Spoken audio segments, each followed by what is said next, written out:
দিবেন আশিকুর রহমান, আহ্বায়ক সরকারি হাজী এবি কলেজ। জনাব আশিকুর রহমানকে তার বক্তব্য সংক্ষেপ করার জন্য অনুরোধ করছি। বিসমিল্লাহির রহমানির রহিম।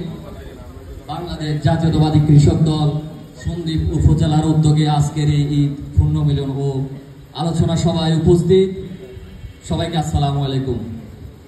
উপস্থিতি আছে আজকের এই প্রোগ্রামে বাংলাদেশ জাতীয়তাবাদী দল বিএনপির কেন্দ্রীয় নির্বাহী কমিটির সদস্য এবং দপ্তরের দায়িত্বরত সন্দ্বীপের গণমানুষের নেতা, আমার রাজনৈতিক অভিভাবক জননেতা জনাব তারিকুল আলম তেনজিং ভাই সহ বিশেষ অতিথি এবং যারা বিএনপি এবং অঙ্গ সংগঠনের নেতৃবৃন্দ আছে, সবাইকে পবিত্র ঈদ উল ফিতরের শুভেচ্ছা, ঈদ মোবারক। প্রিয় নেতৃবৃন্দ, আজকে এখানে এই সুন্দর প্রোগ্রাম আয়োজন করার জন্য জাতীয়তাবাদী কৃষক দল সন্দ্বীপ উপজেলাকে আমাদের প্রাণের সংগঠন জাতীয়তাবাদী ছাত্র দল সন্দ্বীপ সরকারি হাজী এবি কলেজ ছাত্র দলের পক্ষ থেকে জানাই আন্তরিক ধন্যবাদ এবং কৃতজ্ঞতা।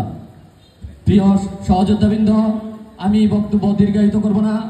আজকের প্রধান অতিথি জনাব তারিকুল আলম তেনজিং ভাই আমাদেরকে সন্দ্বীপ উপজেলা বিএনপি এবং সন্দ্বীপের সার্বিক পরিস্থিতি নিয়ে দিক নির্দেশমূলক বক্তব্য দিবেন। আমরা সেই বক্তব্য শুনব।